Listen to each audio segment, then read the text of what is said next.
Hello friends, मैं हूं advocate Nitesh Banka. आप हैं मेरे YouTube channel let's speak legal में। दोस्तों, मैं आज आपको जो है 340 सीआरपीसी या 379 बीएनएसएस के बारे में बताने जा रहा हूं। 340 सीआरपीसी सिंपल लैंग्वेज में क्या है?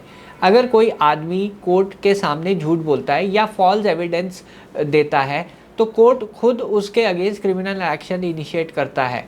इसे हम 340 सीआरपीसी की प्रक्रिया या 379 बीएनएसएस की प्रक्रिया कहते हैं। आपका ओपोनेंट सिर्फ आपका ओपोनेंट नहीं रहता, वो आप एक तरीके से एक्यूज बन जाता है।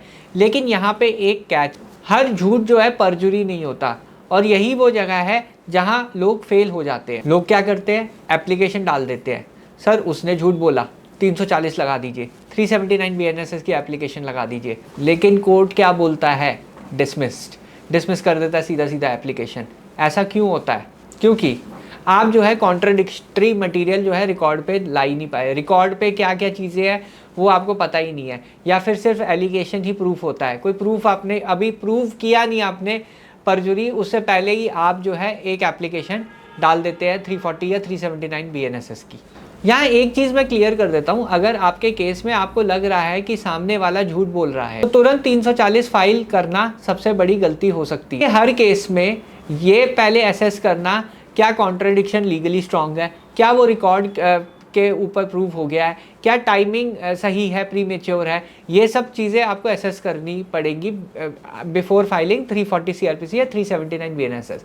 इसके लिए मैंने एक आर्टिकल भी लिखा है, डिस्क्रिप्शन बॉक्स में लिंक है, आप जाके चेक कर सकते हैं वो आर्टिकल की 340 या 379 बीएनएसएस की सही टाइमिंग क्या है। मैं आपको बताता हूँ रियल गेम क्या है। 340 एप्लीकेशन लास्ट स्टेप है।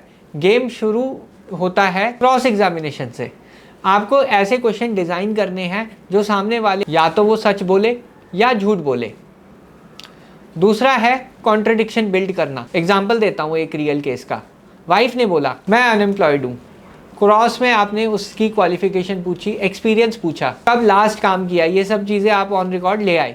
फिर हमने एक्सटर्नल रिकॉर्ड निकाला, कंपनी का रिकॉर्ड आया, जज ने सम्मन किया, वाइफ ने एडमिट किया हाँ मैं काम कर रही थी। सबसे इंपॉर्टेंट चीज़, झूठ आपको फील नहीं होना चाहिए, रिकॉर्ड पर विजिबल होना चाहिए। यहाँ पे देखिए ऑन रिकॉर्ड दो चीज़ें आ गई।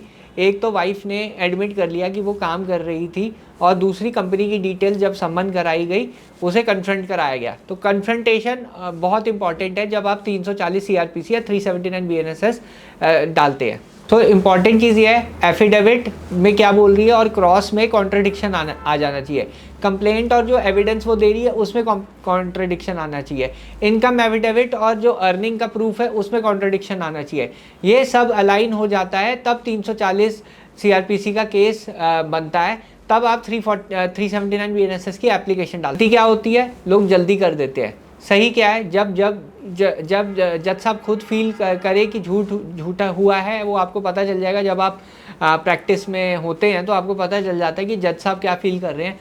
अगर जब जज साहब को लगता है कि ये झूठ बोला जा रहा है तो आप तुरंत ही जो है इनिशिएट कर सकते हैं 340 या 379 बीएनएसएस। तब क्या होता है, जज साहब का दिमाग ऑलरेडी सेटिस्फाइड होता है कि झूठ बोला गया है। बस एक इनिशिएशन करने की ज़रूरत होती है, एक एप्लीकेशन फाइल करने की ज़रूरत होती है, और वही मोमेंट होता है जब केस सडनली टर्न हो जाता है।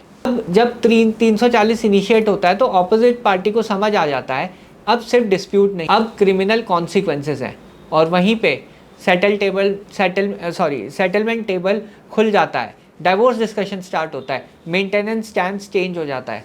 मैंने पर्सनली भी देखा है 7 साल का केस 2 साल में क्लोज हो गया, सिर्फ एक स्ट्रॉन्ग 340 स्ट्रैटेजी की वजह से। जेन्युइनली अपना केस जीतना चाहते हो तो सिर्फ डिफेंड मत करो, अटैक करो, लेकिन स्ट्रक्चर्ड तरीके से। 340 एक वेपन है, पर बिना प्लानिंग के यूज़ किया तो रिवर्स फायर करेगा। अगर सही यूज़ किया तो आप केस नहीं लड़ोगे, केस कंट्रोल करोगे।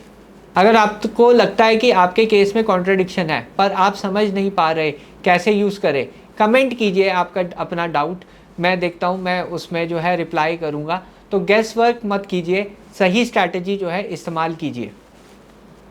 बहरहाल वीडियो देखने के लिए बहुत बहुत धन्यवाद। Thank you very much.